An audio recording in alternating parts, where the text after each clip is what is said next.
the far right apparently has found its own leaker. Before it was like the left had like Snowden and Chelsea Manning and Julian Assange, and was like, now the right is like, ooh, guy who was posting racist memes on Discord and didn't even want to be a whistleblower, we'll take it.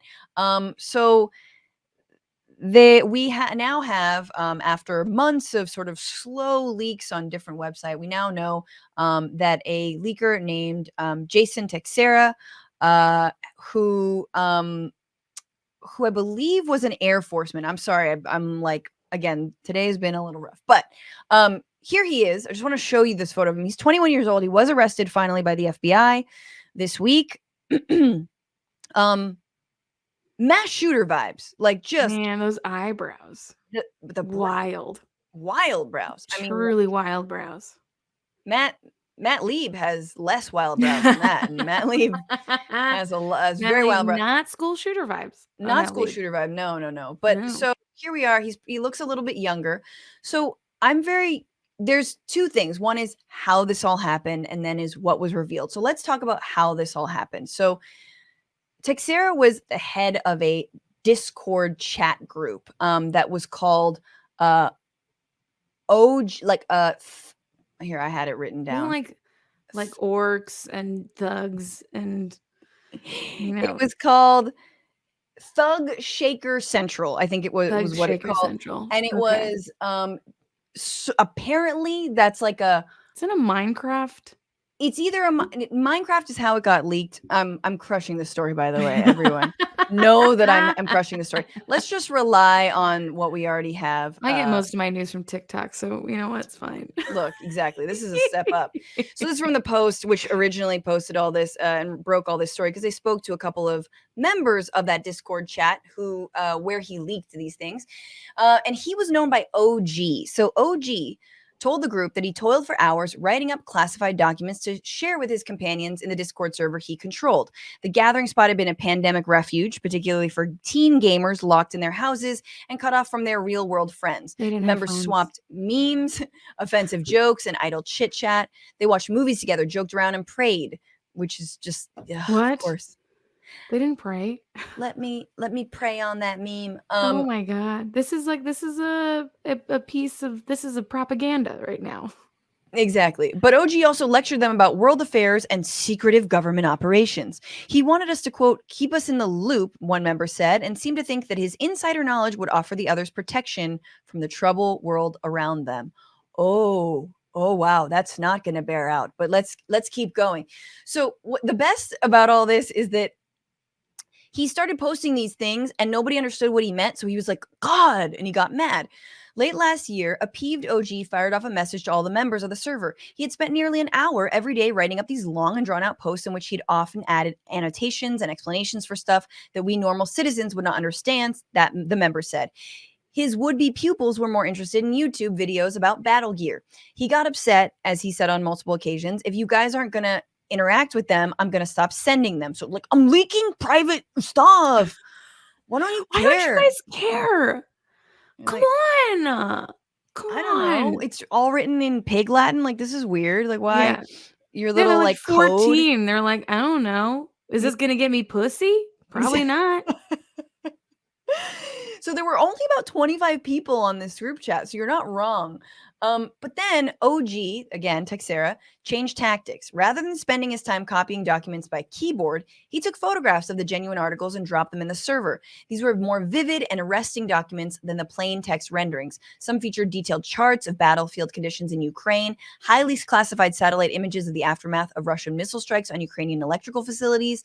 Others sketched out potential trajectory of North Korean ballistic nuclear missiles that could reach the United States. Another featured photographs of the Chinese spy balloon that floated around the country in February, snapped from eye level, probably by a U-2 spy plane, along with a diagram of the balloon and surveillance technology attached to it. So there was a lot that he was leaking, and that's when people were like, oh, this might get me pussy.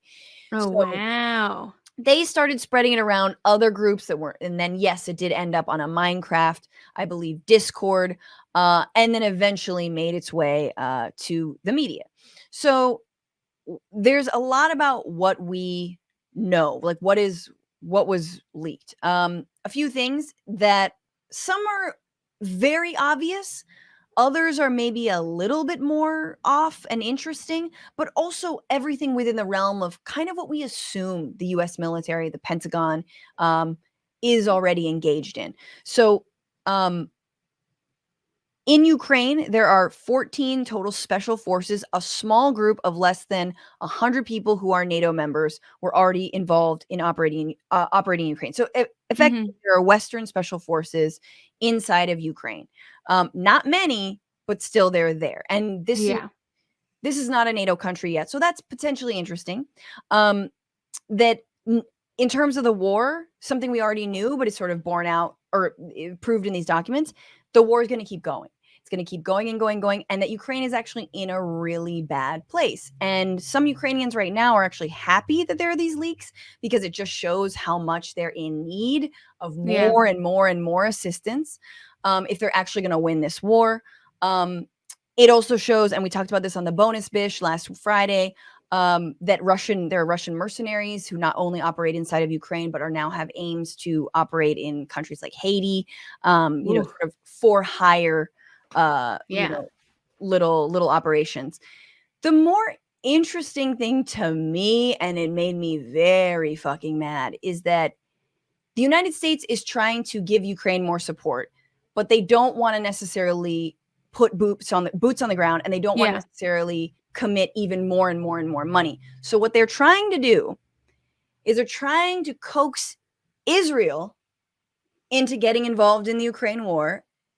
Oh, boo. By way of giving them what they want in Iran. In other words, being more belligerent and aggressive to Iran, which Israel has wanted for a long time, in exchange for Israel sending their weapons, which ultimately are the United States' weapons because we fund them to the tune of $3 billion a year. We make everything. We make all the weapons. Exactly. So it is so, listen to how fucking dangerous this is. And The Intercept did a very good piece on this. But let's see. This is okay. So Israel's concern about Iranian influence in the region has fed an increasing appetite to confront Iran militarily, particularly after diplomatic efforts were torpedoed along with the nuclear deal. Remember, under Obama, the nuclear deal was signed, under Trump overturned, and has yet to be re-implemented. The U.S. has seemed quite willing to co-sign this bellicose approach, even in the likelihood that a future war would draw in the U.S. as well. On Monday, CENTCOM announced the deployment of a nuclear submarine, this one armed with guided missiles and in the Mediterranean Sea. It is widely understood to be a threatening message for Iran, to which Iran promptly responded by accusing the U.S. of warmongering. And the ambassador, this is in February, U.S. Ambassador to Israel, Tom Nides, also appeared to give Israel a green light to take steps against Iran with U.S. support. Quote, Israel can and should do whatever they need to deal with Iran, and we've got their back. I mean, you can't get more sort of co-signed than that, which is very scary. And war. It's like, we have to go to a war economy. That's how they get us out of inflation all the time, is like, let's go to war. Yes. So we're going to go into a war economy, which is what they want. And on one hand, it's like, okay, cool. That sucks. That sucks that that's happened. But I mean, maybe that's something we should have known. No, exactly. They don't care what the blowback is going to be. And of course, no matter, like you're saying, no matter what, it's going to be a win for the weapons contractors and manufacturers. And what's interesting is that Israel, and I didn't really know this, the Intercept article goes into this, is that Israel has a relationship with Russia. So they don't want to seem like they're directly, getting involved in the Ukraine war. But again, it's like, I'll help you with your war. You help me with mine. That isn't really mine. And this isn't really yours. And ultimately it's all going to be mine, i.e. the US is going to get involved. So that, I think, was a pretty big and scary revelation. Again, not outside of what we might assume already goes on in the background of the Pentagon, like, fear-mongering and warmongering against Iran. We know that's been going on for a long time. But so the best or worst part about the Pentagon leak story is that the right is heralding him as a whistleblower. Straight up. You've got Tucker Carlson on this. You've got Glenn Greenwald, former, actual principled journalist now going on Tucker Carlson talking about how these leaks are amazing. First of all, they weren't leaked on purpose, like to the public. Yeah, they were done for clout so that a 21-year-old could impress some 14-year-olds. Exactly. And be like, check it out. I got clearance. And in this, like, exactly, I've got clearance. And in this, like, again, racist chat. And of course, that's opportunity for Representative Marjorie Taylor Wait, Greene. it's not just offensive. It's also prayer. Okay, don't forget that. Yeah, there's some good stuff. They also pray in that group. I mean, they pray for all, undocumented immigrants to drop dead, but like, whatever, it's prayer. It's prayer.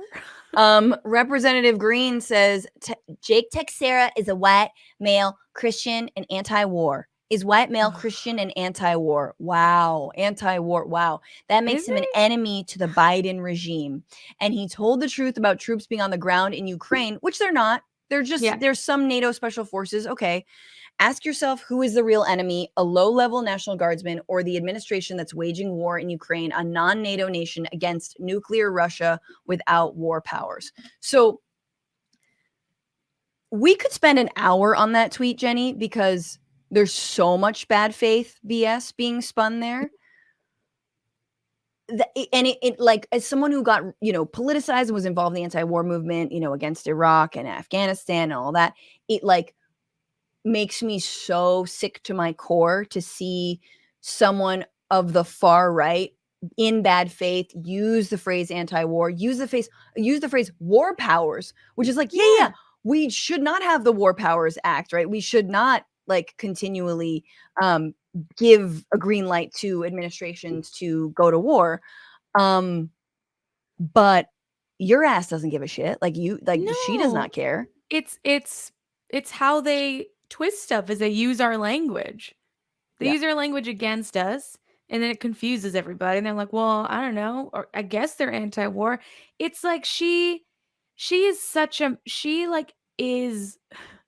Donald Trump. Like if Donald Trump was a filtered, clean, streamlined piece of shit, right? Like she is crazy and crazy to a level where you like I had this story that someone told me about, like, if you do the craziest thing in public, no one will stop you because their brains cannot understand that would happen. Right. And so it's like the blind spot. She is like totally living on this blind spot that Trump lived in for a long time of being so crazy and saying the dumbest shit that none of us will do anything. We're just like, I don't vote. It's so frustrating. No, yeah, exactly. And she gets clout, speaking of clout, because of it. Like that's all she does is have these like, crazy takes, like yay leaks that weren't even revealing that there was mass spying. They weren't revealing things like, the murder of innocent civilians like Chelsea Manning did and Julian Assange.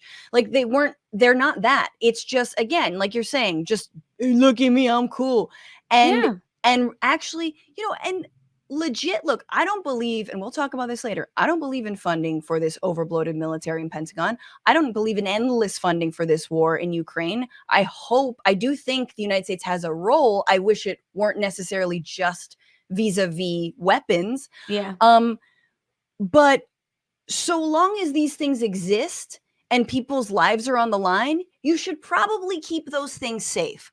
Not all leaks are created equal, like it's probably not a good idea to have this shit floating out there. And like I said, it's stuff that, God, from folks who've been analyzing foreign policy for years, we know that this shit's been going on, So of course, though, it's like, it's just it makes my head spin. Anything they can take to twist, they're gonna do it. So I'm not surprised that they're taking that stance because he is a white Christian, racist.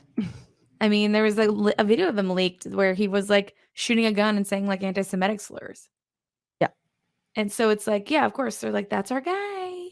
That's our guy. That's our dude. This is where we have to pretend like that's not happening. Yeah.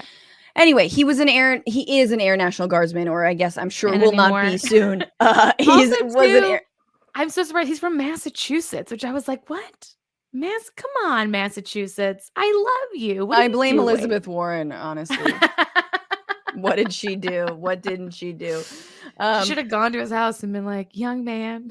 Yeah.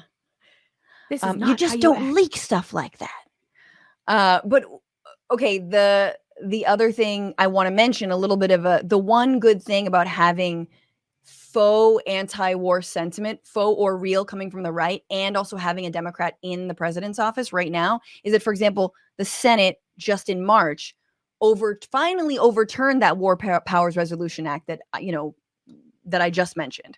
Yeah. So technically, there should be a consultation with the Senate, which I think is good for this war and for future wars. I'm not upset about that. But yeah, this is not your boy. This is not our boy. It's their He's boy. no one's boy. He's no one's boy. That might be the Yeah. problem. What's going on, Frantifa? If you haven't already, subscribe to this channel right now. Hit that button. And also, you can become a patron and support the show every single week. Get access to bonus episodes and exclusive merchandise. Patreon.com/Bitchuation Room. Do it.